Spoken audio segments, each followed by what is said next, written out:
Darío, y por ello nos acompaña Darío Herrera, titular de esa cartera de Estado. Ministro, buenos días, bienvenido a Contacto Directo. ¿Qué tal, Lenny? Muy buenos días.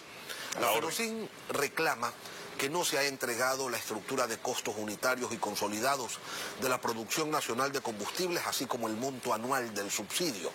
Y aunque se ha dado un monto, 3.500, 3.800 millones de dólares, señalan ellos que no se ha descrito los rubros que componen este subsidio. ¿Por qué no se entrega esa información? Ese dato es incompleto, Lenny. La información se entregó en las primeras 4 sesiones que tuvimos nosotros con las organizaciones sociales.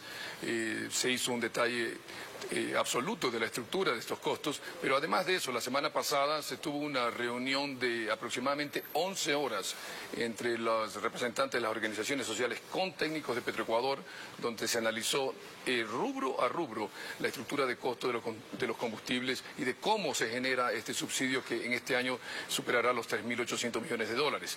Ahora, un representante de la FENOCIN no estuvo presente y eso es un poco diferente, ¿no? Pero sí estuvieron representantes de la CONAE y de la otra organización social. Están pidiendo entonces lo que ya se les ha entregado. Confírmenos entonces, ministro, si ese otro dato que se solicita y que es el monto anual de contrabando, así como la georreferencia de los puntos de fuga de los combustibles, ese dato también ya lo dieron. Es correcto, nosotros llevamos ya 3 reuniones de la comisión técnica que es parte de la mesa número 1 de combustibles, ¿no? Han habido 4 reuniones presenciales de la mesa principal de combustibles. Cuando ya llegamos a un dato técnico o a una parte técnica decidimos conformar una comisión técnica para ya focalizar sobre todo el quién y el cómo de la focalización de combustibles. En esta mesa se ha explicado, se ha dado datos sobre temas de contrabando, entre otros. Hablemos entonces de eso. Tomando en cuenta estos datos técnicos, ¿ya determinaron quién debe continuar recibiendo el subsidio? Estamos en eso, Lenin. A ver, este es un problema que lleva por lo menos 3 décadas, ¿no? Y hay que entenderlo de esa manera, es muy complicado. Tenemos aquí grandes desafíos realmente. La información es muy pesada de analizar. Hemos recibido la ayuda de todas las instituciones del Estado, sobre todo el SRI, que tiene mucha información al respecto. El día lunes, que tuvimos nuestra tercera sesión técnica, analizamos ya en detalle ciertos criterios de elegibilidad para poder focalizar estos subsidios. Ahora, lo que tenemos que entender hoy es que en este año 2022 este subsidio de combustibles o de los combustibles va a sumar alrededor de 3.800 millones de dólares. Esto es mucho más que los 3.200 millones del presupuesto de seguridad, mucho más que los 3.300 millones del presupuesto de salud o que los 3.380 millones del presupuesto de educación. Es un monto muy importante y obviamente hoy todos estamos recibiendo el subsidio de combustible y algunos tenemos mayor capacidad de poder pagar por estos combustibles que otros. Está mal focalizado y hacia allá tiene que dirigirse todo el esfuerzo de la mesa de diálogo, que por cierto, una de las temáticas es las propuestas se tienen que levantar en conjunto, en consenso, junto con las organizaciones sociales. Me llama la atención, ministro, que no tengan todavía definido quién debe continuarlo recibiendo. Entiendo que el problema está en el cómo focalizar, pero ¿quién debe recibirlo? Transporte, sector productivo, los quintiles más pobres. No necesariamente, Lenin. Yo creo que las primeras 4 sesiones definieron el qué. ¿Qué es el subsidio? ¿A quién afecta? ¿Cómo se lo mide? Ciertos paradigmas fueron rotos porque es muy importante, ¿no?, tener esa comunicación con las organizaciones sociales. Eso ya sucedió. La mesa técnica tenía o tiene 2 objetivos: definir el quién y eventualmente la misma mesa técnica definir el cómo se focaliza para ese quién definido. En este momento estamos muy cerca de llegar a quién es la persona o quiénes son los que deben estar excluidos del subsidio y quiénes que tienen que estar incluidos dentro del subsidio. Estamos muy cerca de lograr muchos criterios y muchos datos que hemos analizado ya nos han llevado a un consenso en estos criterios que en este momento nos llevará luego a un informe técnico para la mesa principal de combustibles. Usted dice muy cerca y yo le pregunto, ministro, ¿cuándo? ¿Cuándo va a estar lista esa propuesta final de focalización? Pero sobre todo, ¿cuáles son los criterios que se van a tomar en cuenta para ello? Mira, la focalización definitivamente está dirigida a vehículos, ¿no? Aquí una de las variables principales tiene que ser el cilindraje del vehículo, por ejemplo. Pero no me quiero adelantar sobre eso porque estamos analizando estos datos, ¿no? No queremos crear o emitir un criterio que genere algún tipo de especulación. Lo que sí tiene que estar consciente el pueblo ecuatoriano es que las decisiones que se están tomando de parte del gobierno y también con el apoyo de las organizaciones sociales en consenso tienen que beneficiar o tienen que ser dirigidas para que la focalización de los combustibles le llegue realmente a las personas más vulnerables y que necesitan. Y yo creo que eso es uno de los consensos más importantes que hemos alcanzado con las organizaciones sociales. Primero, de que el subsidio, aunque necesario a veces, tiene que ser temporal y tiene que ser realmente bien focalizado y sobre todo eficientemente entregado. Y es ahí donde la tecnología y el cómo, definir el cómo, va a jugar un papel muy importante. Ministro, cuando ustedes dicen que el gran desafío de la focalización será la formalización de muchas de las actividades productivas del país, así como la legalización de muchas de esas actividades, ¿a qué se están refiriendo? Ponemos un par de ejemplos, Lenny, ¿no? Imagínate un carro particular de alto cilindraje, que en teoría no debería tener un subsidio, ¿no? Pero es utilizado por una persona en alguna actividad productiva, que quizás no está formal. Esta persona tiene que registrar esta actividad productiva. Hicimos un análisis, por ejemplo, en el SRI teníamos un poquito más allá de 2 millones de contribuyentes registrados, pero la población económicamente activa es un poco mayor. ¿Cuáles son esas actividades? Todo eso tiene que ser sopesado, medido, evaluado, de manera de que la focalización sea apropiadamente dirigida, no cometamos ningún error y se afecta a un sector de la economía.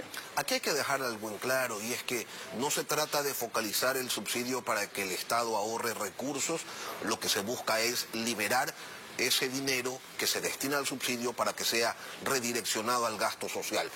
Es eso. Es correcto, mi querido Lenny. Mira, en este momento la mayoría del subsidio, del costo del subsidio, lo reciben las personas que más tenemos. Y eso hay que analizarlo bien. ¿Para qué? Para que cuando el subsidio sea focalizado realmente beneficie a las personas que menos tienen, a los más vulnerables. Y hacia allá debemos ir. En este momento recuerda que los combustibles o el subsidio lo tenemos todos, pero está mal enfocado. Eso fue uno de los primeros paradigmas que fueron analizados y que fueron superados con las organizaciones sociales en las primeras reuniones que tuvimos en el mes pasado. Ahora, usted dice estamos cerca de definir el quién y el cómo, pero a veces en las puertas del horno se quema el pan, y a las organizaciones sociales les preocupa, y así lo han manifestado, que el tiempo pase y que las mesas no cierren los temas. Y este en particular, el de los subsidios, ministro, entonces, y no solamente las organizaciones sociales, la sociedad en su conjunto tiene una amplia expectativa de cuándo se va a definir esto. Ustedes van a llegar hasta el final de los 90 días con este tema aún en discusión. Yo entiendo la frustración, pero también entendamos de que este es un problema de 30 años, un problema muy complejo, que no tiene solamente una solución. Y las soluciones tienen que ser adoptadas, primero, identificadas, y tienen que ser muy sencillas, muy simples de implementar, porque caso contrario la focalización no se va a lograr. Pero más allá de eso, de la metodología que estamos utilizando, y aquí agradezco a la Conferencia Episcopal Ecuatoriana por esa gran guía, está dentro de estos 90 días. Nosotros pensamos que podemos lograr este objetivo dentro de los 90 días trazados. No obstante, las organizaciones sociales, ellas mismas, sus representantes dentro de las diferentes mesas, especialmente en esta de combustibles, han indicado de que si tenemos que quedarnos un poco más, pues no hay ningún inconveniente. Entendamos también una cosa, que el momento que tengamos definido el quién y el cómo, no significa que al día siguiente esto va a entrar en efecto. Eso no, para nada, ¿no? Esto va a ser un proceso, el proceso de focalización, la tecnología que se vaya a utilizar y los procesos tendrán que ser paulatinamente implementados por el gobierno nacional para focalizar los combustibles. Ministro, usted asumió la cartera de Transporte y Obras Públicas iniciando el mes de julio, pero con toda seguridad nos podrá informar por qué razón el presupuesto ejecutado de este ministerio en el primer semestre fue de apenas el 27.8%. Y una cosa más, durante ese primer semestre usted era ministro de Vivienda, y en esa cartera, la de Vivienda, la ejecución presupuestaria fue menor incluso, de apenas un 7.8%. ¿Tienen presupuesto y no ejecutan, o no tenían la plata y por eso es que no se ha hecho mayor cosa? No, el tema de dinero no es el problema. Uno tiene sus techos presupuestarios. Lo que aquí hay que entender, mi querido Lenin, son los ciclos de inversión de cada una de las carteras de Estado. Y aquí hay una gran diferencia en lo que es vivienda, por un lado, y lo que es obra pública, por el otro. Yo te adelanto nomás, al día de ayer la cartera de vivienda tiene el 76% de ejecución presupuestaria, cuando hace 2 meses tenía el 7 o el 8, y es porque los ciclos son diferentes.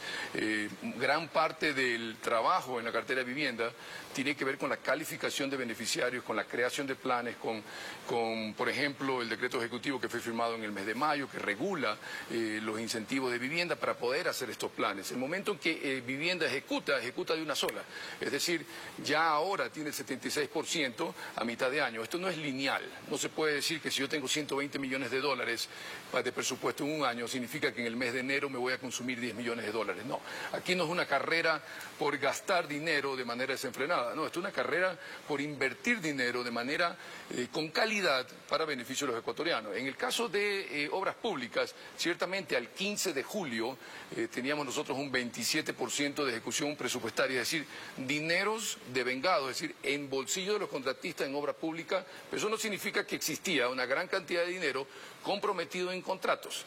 Al día de hoy nosotros estamos ya en el 39% sin contar ciertos anticipos que no están devengados, es decir, nosotros calculamos y estamos ya en un 43% de inversión, solo inversión, que más gasto corriente sumaríamos casi lo del 50% hoy al 31 de agosto.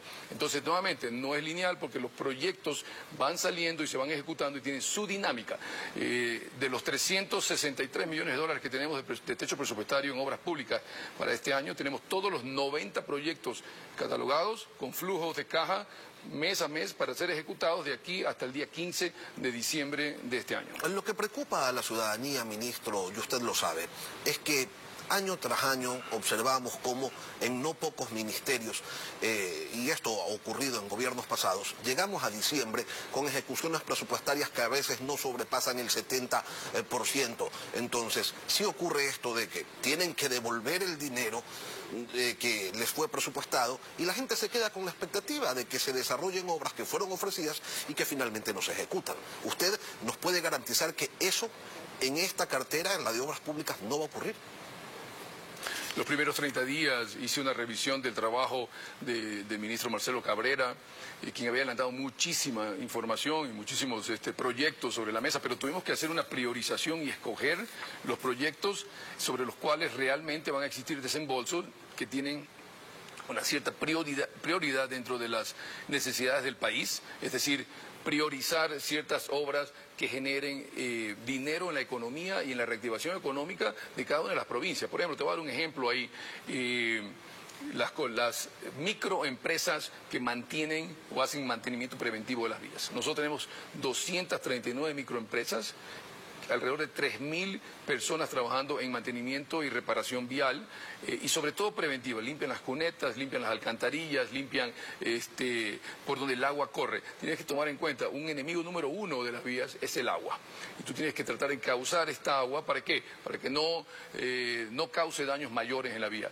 Estas empresas, estas microempresas formadas no más allá de 10, 12 personas, tienen un presupuesto para este año de 5.7 millones. Nosotros hemos incrementado ese presupuesto casi al doble para poder permitir mayor mantenimiento vial. Qué bueno, ministro, y ojalá lleguemos a diciembre con una ejecución del 100%, que no quede un dólar sin gastar, más aún si está presupuestado. Darío Herrera, ministro de Transporte y Obras Públicas, gracias por acompañarnos hoy aquí en Contacto Directo. Gracias, Lenin, a la orden. Vamos con información para hoy.